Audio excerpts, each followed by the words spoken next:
Hello everyone.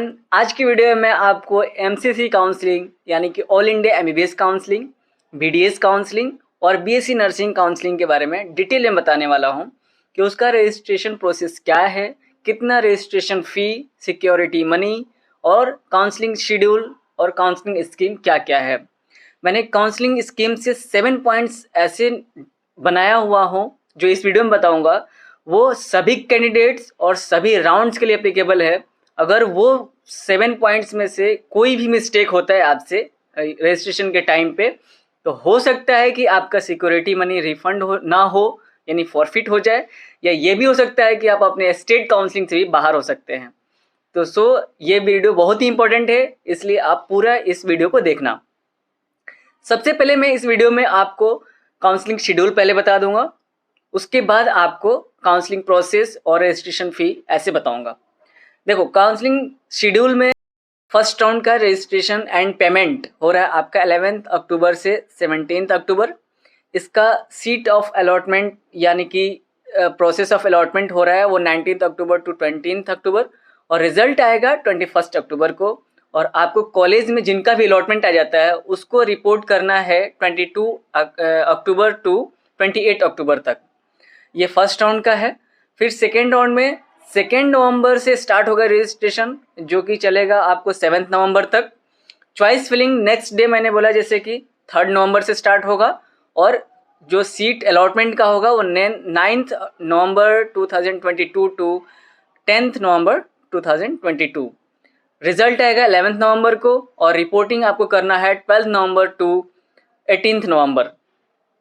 ठीक है। फिर मॉपअप राउंड स्टार्ट होगा, उसमें रजिस्ट्रेशन स्टार्ट होगा 23 नवंबर को, 28 नवंबर तक रजिस्ट्रेशन होगा, यानी कि रजिस्ट्रेशन एंड फी पेमेंट दोनों साथ साथ चलेगा।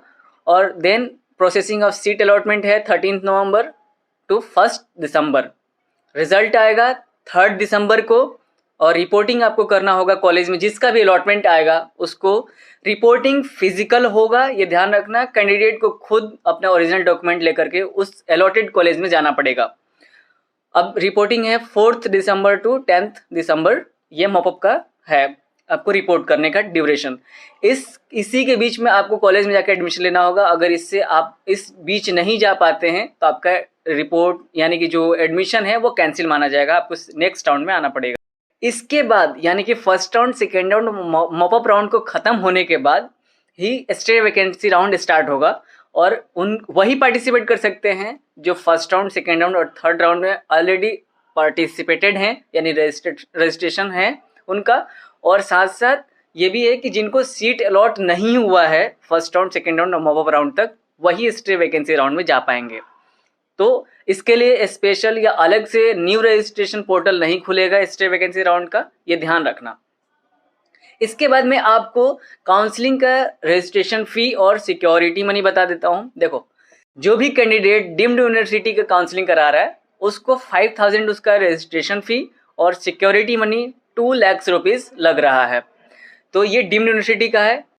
डीम्ड के अलावा जितने भी कॉलेज हैं, यानी कि ऑल इंडिया गवर्नमेंट कोटा जो 15% सीट्स है, ऑल स्टेट्स का, सेंट्रल यूनिवर्सिटी जैसे एएमयू, बीएचयू हो गया, एम्स, जिपमर, एफएमसी, इन सब का जो भी काउंसलिंग कराना चाहते हैं उनके लिए रजिस्ट्रेशन फी जनरल और ईडब्ल्यूएस के लिए ओनली 1000 रुपीज़ लग रहा है, और सिक्योरिटी मनी 10,000 रुपीज़ जनरल और ईडब्ल्यूएस के लिए।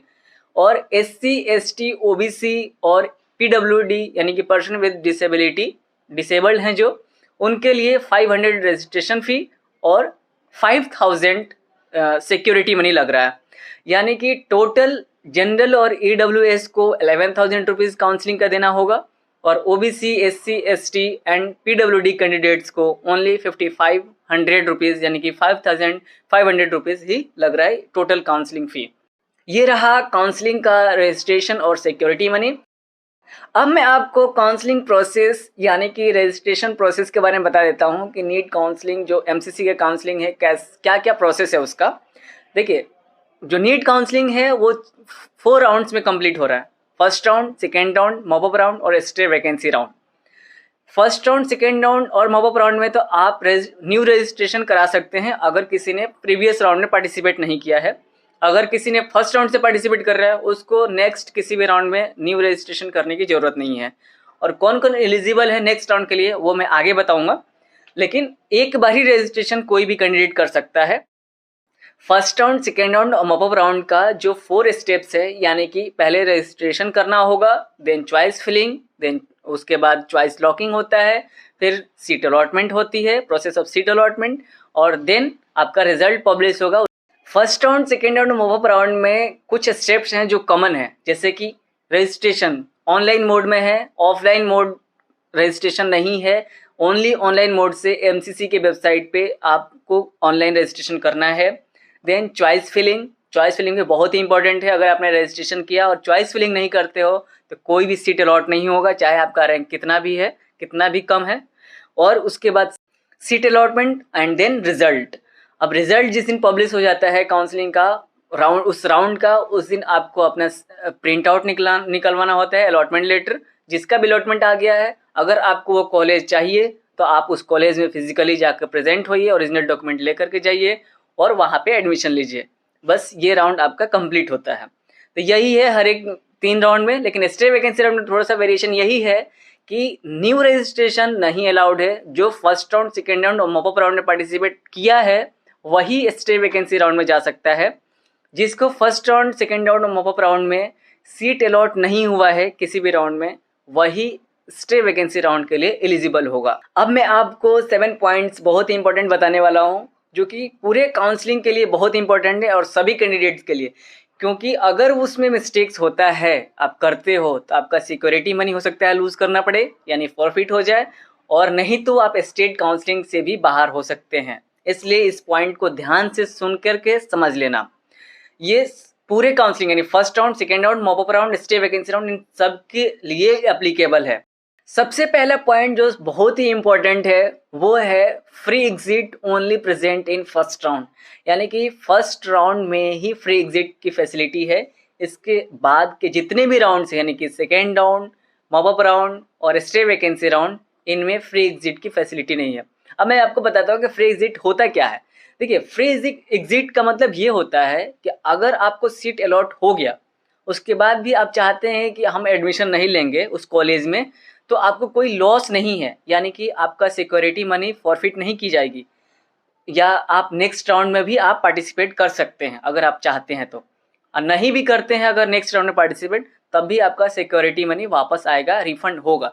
लेकिन फर्स्ट राउंड के अलावा जो भी राउंड है, यानी कि सेकेंड राउंड, मॉपअप राउंड या स्टे वैकेंसी राउंड, अगर इसमें अलॉटमेंट हो गई एक बार, अगर आपने और उसके बाद एडमिशन नहीं लेते हो, तो फिर आपका सिक्योरिटी मनी फॉरफिट कर ली जाएगी, वापस नहीं आएगा, रिफंड नहीं होगा। ये बहुत इंपॉर्टेंट पॉइंट था। नेक्स्ट पॉइंट फर्स्ट राउंड से ही रिलेटेड है, अपग्रेडेशन ओनली फर्स्ट राउंड में ही है। यानी कि जिसको भी फर्स्ट राउंड में सीट अलॉट हो गया और फिजिकली जा करके एडमिशन ले लिया कॉलेज में, वही सेकेंड राउंड में अपग्रेड कर सकता है। आपने उस कॉलेज में एडमिशन के टाइम में विलिंगनेस शो कर रहा कि हाँ मुझे अपग्रेड कराना है, तभी आप नेक्स्ट राउंड में आपका अपग्रेडेशन हो पाएगा। नेक्स्ट यानी कि सेकेंड राउंड से अपग्रेडेशन का कोई सुविधा नहीं है, यानी कि ओनली फर्स्ट राउंड में ही अपग्रेड कर सकते हैं। अपग्रेडेशन से रिलेटेड मैं एक डिटेल में नेक्स्ट वीडियो अपलोड करने वाला हूँ, क्योंकि ये बहुत इंपॉर्टेंट पॉइंट है अपग्रेडेशन, इसलिए मैं आपको नेक्स्ट वीडियो में बताऊंगा अपग्रेडेशन का। लेकिन इतना ध्यान रखिए कि अपग्रेडेशन ओनली फर्स्ट राउंड में ही है, इसलिए मैं सजेस्ट करूंगा कि सभी लोग फर्स्ट राउंड से ही पार्टिसिपेट करें। ऑल इंडिया काउंसलिंग में या कोई भी काउंसलिंग हो रहा है उसमें फर्स्ट राउंड से ही पार्टिसिपेट करिए। नेक्स्ट इंपॉर्टेंट पॉइंट है कि सिक्योरिटी मनी रिफंड किस में होगा, ये ध्यान रखना। जिस भी अकाउंट से आपने पेमेंट किया, यानी कि काउंसलिंग के रजिस्ट्रेशन के टाइम में रजिस्ट्रेशन फी और सिक्योरिटी मनी जिससे आपने पेमेंट किया है, उसी बैंक अकाउंट में रिफंड होगा आपका सिक्योरिटी मनी। यानी कि अब ध्यान अपने बैंक अकाउंट से ही फी पेमेंट करना, अपने फैमिली वालों के बैंक अकाउंट से फी पेमेंट करना, क्योंकि जो काउंसलर होते हैं उनमें और उनके अकाउंट से अगर कर दिया तो फिर रिफंड उनके अकाउंट में जाएगा। अब कोई फैसिलिटी नहीं दी जाएगी कि आपके अकाउंट अपडेट करा लो, बाद में कोई ईमेल आएगा, ऐसा फैसिलिटी नहीं होगा। जिससे आप पेमेंट करेंगे उसी अकाउंट में रिफंड होगा। नेक्स्ट बहुत ही इंपॉर्टेंट पॉइंट, अगर किसी कैंडिडेट के डॉक्यूमेंट में कोई मिस्टेक हो जाता है या कैटेगरी गलती की वजह से सीट अलॉटमेंट होती है, और आप कॉलेज में जाकर के आपका सीट कैंसिल होता है, तब भी आपका सिक्योरिटी मनी वापस नहीं आएगा। ठीक है, आपको नेक्स्ट राउंड में फिर से रजिस्ट्रेशन करना पड़ेगा और आपको आपका सिक्योरिटी मनी फॉरफिट कर ली जाएगी। तो ये ध्यान रखना, वो आपकी गलती है अगर आपका सीट कैंसिल होता है। तो अगर किसी कैंडिडेट के डॉक्यूमेंट में, नेम में, फादर नेम में कोई मिस्टेक है, तो आपके लिए एक अपॉर्चुनिटी है कि आप एफिडेविट उसका बनवा सकते हैं कोर्ट से कि हाँ इसमें मेरा मिस्टेक है। पहले ही कॉलेज में जाने से पहले, अलॉटमेंट से पहले, ये आपके पास एक बेनिफिशियल ऑप्शन है, आप ये करा सकते हैं, ये लेके जा सकते हैं, ये मान्य है। ठीक है, तो कैंसिल कराने से बढ़िया है कि आप पहले ही चेक कर लीजिएगा अपना नेम और एफिडेविट बनवा लीजिएगा उस चीज़ का।